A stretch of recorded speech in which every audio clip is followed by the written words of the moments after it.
Hello students, we are going to start business studies for class plus 2. As you know, boards are coming nearby, so everybody wants to complete their syllabus, and those who have not got tuitions due to pandemic, I wish कि उनको मेरी ये video बहुत काम आए. So let's start. I have taken book Business Studies by R.K. Singla, right? हम step by step chapter by chapter आगे चलेंगे, ठीक है. एंड कंप्लीट आपको मिलेगा यहाँ पे पैकेज, आप अपनी कंप्लीट स्टडी कर सकते हैं. Let's start with first chapter without wasting any time. First chapter is nature and significance of management, ठीक है. +1 में आप पढ़ के आए हैं ऑलरेडी बिजनेस स्टडीज़, तो बेसिक्स आपके थोड़े बहुत क्लियर होने चाहिए, आई एम अज्यूमिंग, ठीक है. So let's start. Management concept. First of all management है क्या? हिंदी में हम अगर नॉर्मली बात करें तो मैनेजमेंट क्या है? अब किसी भी चीज़ को मैनेज करना, राइट. लाइक अगर आप अब +2 में हैं, राइट, आपके पास टाइम कम है तो आपको टाइम मैनेज करके चलना है, आपको सिलेबस कंप्लीट करना है, तो मैनेजमेंट का अपना हर जगह पे रोल तो है ही, ठीक है. तो let's start here.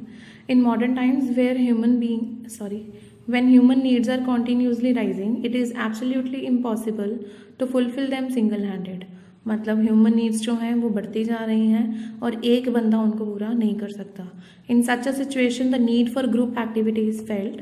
Man cannot produce any single thing by himself alone, and there is always the necessity of a human group whose activities can be named collective effort. मतलब सब मिलकर एफर्ट करेंगे तो ही हम आगे बढ़ सकते हैं. Thus, one human group produces one particular product, while another such group produces something different. Obviously, human needs are fulfilled with the collective efforts of different human groups. Now, the question arises whether all the persons comprising a particular human group are competent enough to achieve success in their activities without any outside direction and control. The obvious answer to this all-important question cannot be in the negative. The reason for such an answer is simple.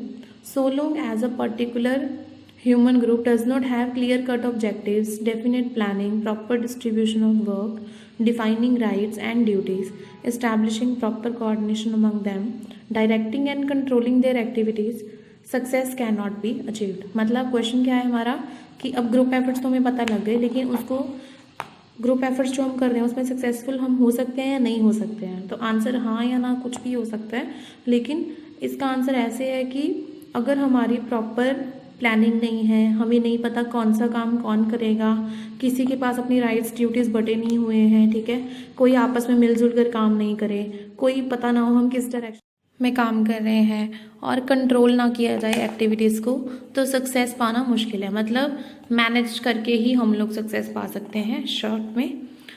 These are the problems which give rise to another equally important question. The question is how to overcome these problems. The answer to the really complex question is inherent in management. मतलब management करना ज़रूरी है. Through the medium of management, all these above mentioned problems can be solved. The activities of a human group can be efficiently managed and predetermined objectives can be achieved by the most efficient and economical handling by a manager. मतलब अगर हम चीज़ों को अच्छे से manage करें तो कोई भी मुश्किल से मुश्किल काम हम आराम से कर सकते हैं और हम अपने टारगेट सेट करके चलते हैं और उनको हम अचीव कर सकते हैं. It would not be out of place to mention here that in the absence of proper management, the activities of a human group are like a ship without a captain. मतलब हम recklessly किसी भी direction में move करते रहेंगे अगर हमारे पास एक अच्छा मैनेजर नहीं है.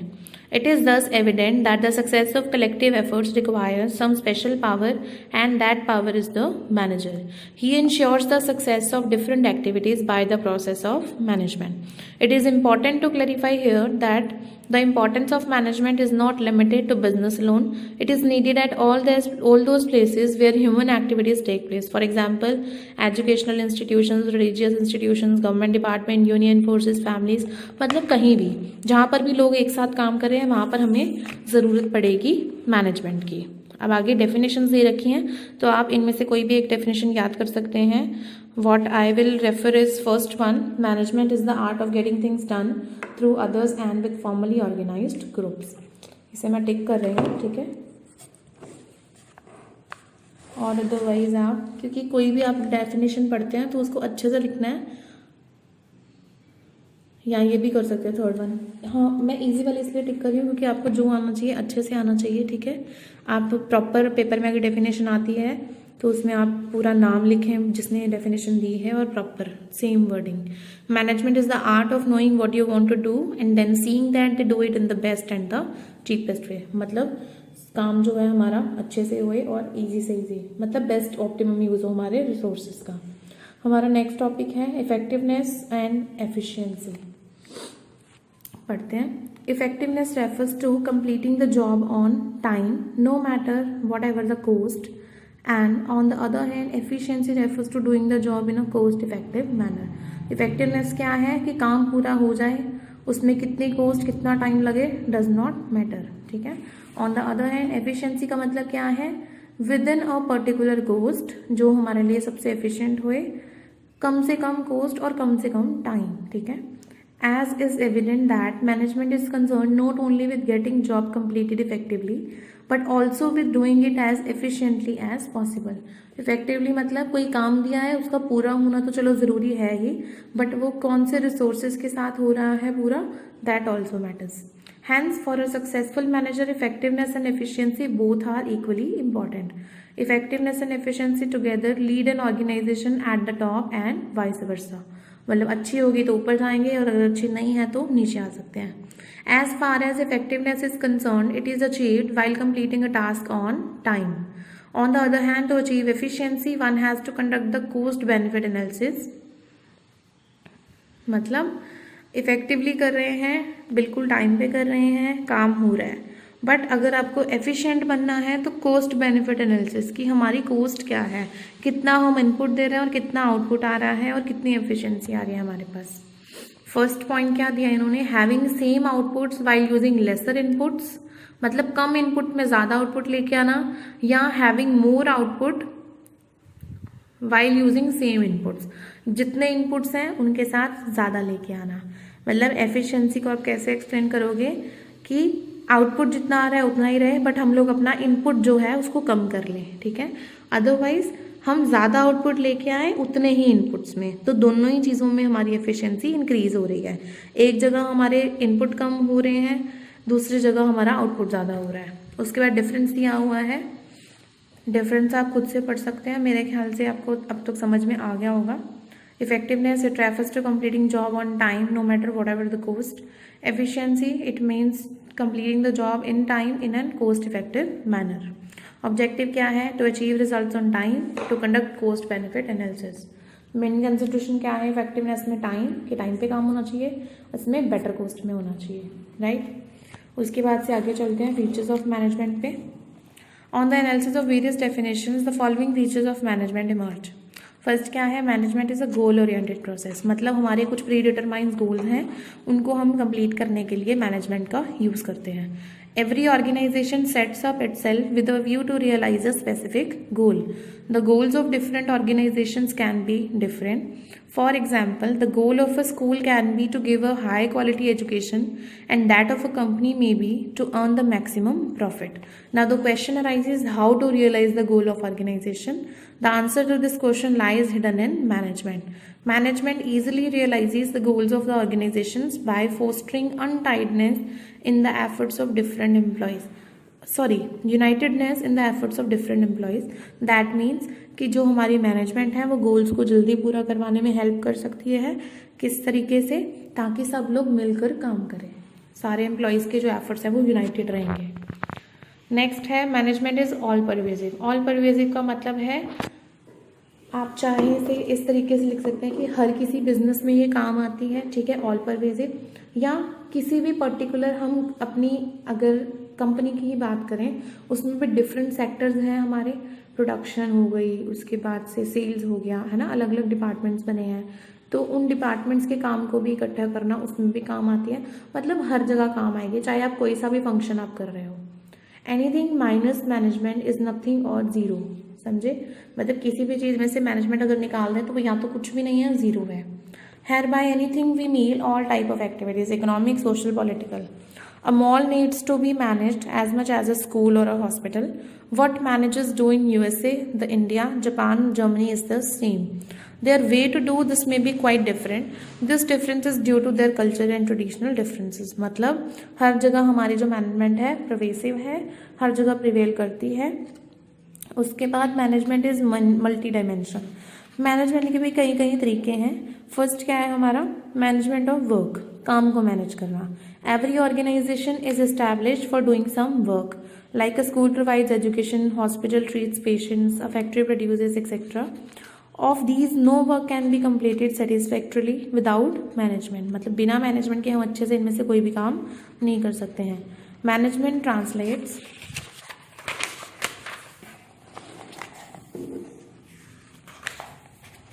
the work of organization in terms of goals to be achieved and assigns the means to achieve them. मतलब क्या हमने गोल करने हैं और उनको किस तरीके से करना है, दोनों हमें मैनेजमेंट हेल्प करता है करने के लिए. नेक्स्ट है management of people. Despite the fact that a great deal of technological development has taken place, now getting work done through the people continues to be the main objective of management today. मतलब कहते हैं कि चाहे जितनी मर्जी technology improve हो जाए लेकिन फिर भी लोगों से तो काम हमें करवाना ही पड़ेगा. इसलिए मैनेजमेंट के एक डायमेंशन है मैनेजमेंट ऑफ पीपल, लोगों को मैनेज करना है. There are two main issues before the management concerning its people. First is to deal with the people having different needs and different interests. Second is to deal with the people taking them as one group. मतलब लोगों की क्या needs हैं और उनका क्या interest है, पहले वो पता करना, उसके साथ डील करना और फिर उनको एज अ ग्रुप लेके आना. The management has to ensure the participation of its people in the realization of organizations goal by making their strengths effective and their weaknesses irrelevant. मतलब जो उनकी वीकनेस है उनको हम इग्नोर करके, उनको सही करके और उनकी जो स्ट्रेंथ्स हैं उनको और अच्छा करके हम लोग क्या कर सकते हैं, मैनेजमेंट जो है हमारे ऑर्गेनाइजेशन के गोल्स हैं उनको हम कंप्लीट कर सकते हैं. अब इसमें मेन क्या था कि जो लोग हैं उनकी अपनी नीड्स हैं, अपनी डिमांड्स हैं, ठीक है, तो उनको समझते हुए और उनको एक ग्रुप बनाकर उनसे काम करवाना. This is what management of people is. Next is management of operations. Every organization has some basic product or service to provide in order to survive. This requires a production process which entails the flow of input material and the technology for transforming this input into the required output for consumption. This is interlinked with both the management of work and management of people. Basically क्या है कि हर organisation को कुछ operations हैं जो perform करने हैं, तो उनको परफॉर्म करना कैसे है, लोगों के थ्रू और काम के थ्रू, है ना, काम जो हमने करना है. तो ये दोनों से रिलेटेड है. हमारे ऑपरेशंस अपने आप मैनेज हो जाएंगे जब हमारे पीपल मैनेज्ड है, हमारा काम मैनेज्ड है, right. Next is management is a continuous process. Management जो है कभी काम रुकता नहीं है, हमेशा चलता रहना चाहिए. जब भी आप मैनेजमेंट करना छोड़ देंगे आपका काम जो है वो खराब हो जाएगा. Management is not a process which can be performed once and for all, but it is a continuous process. Functions of management like planning, organizing, staffing, directing, controlling, ये सब आप आगे पढ़ेंगे, आपको समझ में आ जाएगा. नीड टू बी डन मतलब ये सारा कुछ कॉन्टीन्यूसली हमें करना है. These functions are simultaneously performed by all managers all the time. A manager is busy sometimes doing one managerial activity and at other time some other activity. मतलब कभी कोई काम कभी कोई काम. नेक्स्ट है management is a group activity. ये एक बंदा नहीं कर सकता, सबका मिलजुल कर करना ज़रूरी है. In order to realize its goals, the organization has to do different activities like purchase, sale, manufacturing, etc. A single person cannot do all these activities successfully all by himself, but several persons have to join their hands together to fulfill them. The organizational goals can only be fully realized if all the people of organization work in a team and if there is effected such a coordination in their efforts that all of them move in one direction only. मतलब क्या है कि सारे लोग एक team की तरह काम करें और ऐसी कोऑर्डिनेशन बिठाएं कि वो सब एक ही डायरेक्शन में काम करते हैं. Thus we may say that management is a group activity, not an activity to be performed by a single person only. मतलब लोगों को मिलकर काम करना है. नेक्स्ट है management is a dynamic function. Dynamic means changing function है, हर जगह सेम तरीके से नहीं लग सकता, डिफरेंट जगह पे ये डिफरेंट तरीके से मैनेजमेंट करनी पड़ती है. Every organization get setup in the changing environment and survives. The several constituents of environment namely social, economical, political continue changing. मतलब ये जो जितने एनवायरनमेंट के पार्ट दिए हैं, हमारे जो आसपास जो कल्चर है, इकोनॉमिक एक्टिविटीज़ हैं, वो सब चेंज होती रहती हैं। In order to overcome these changes successfully, the management has to effect changes in its goals and policies. Hence, we may say that there is nothing stable in management. इसका कहना क्या है कि जो हमारा एनवायरनमेंट है, बिजनेस एनवायरनमेंट, वो जो है वो चेंज होता रहता है और उसमें काम करने के लिए हमें मैनेजमेंट को भी बीच बीच में बदलना पड़ता है। बदलने का मतलब ये नहीं कि बंदों को बदल दिया, इट मीन्स कि हम क्या करने वाले हैं, कैसे करने वाले हैं, वो अपनी जो गोल्स और पॉलिसीज़ हैं उनमें थोड़ा बहुत चेंज लेके आना। तो इस तरीके से हमारी मैनेजमेंट जो है डायनामिक फंक्शन है, स्टैटिक नहीं है कि आपने एक बार में जो डिसाइड कर लिया वही रहेगा। टाइम के साथ हो सकता है आपको अपना गोल, पॉलिसी या कोई भी चीज़ है वो चेंज करनी पड़ जाए। For example, the fast food company McDonald's effected several revolutionary changes in its menu in order to survive in the Indian market. क्योंकि जैसा मैकडॉनल्ड्स का खाना यहाँ मिलता है इंडिया में, वैसा बाहर नहीं मिलता है। मैकडॉनल्ड्स को भी अपने खाने में चेंज करना पड़ा, इंडियन टेस्ट लेके आना पड़ा ताकि लोग उसको पसंद करें यहाँ पे। Next is management is an intangible force. मतलब इसको हम देख नहीं सकते हैं। Management is such a force that can not be seen, only it's presence can be felt. When the goals of an organization are being realized in accordance with its plans and employees are happy, we can say that the management of organization is good. Similarly, we get the indication of the presence of management if there is orderliness rather than chaos in an organization. मतलब management है, हमें कैसे पता लगेगा? अगर कोई organisation अपने goals अच्छे से अचीव कर रही है और वहाँ पे प्रॉपर ऑर्डर में सब काम चलता है, this is what management is. Management कोई ऐसी चीज़ नहीं है जो आपको दिखे, you can feel it in the organization, ठीक है, एंड इट्स रिजल्ट्स।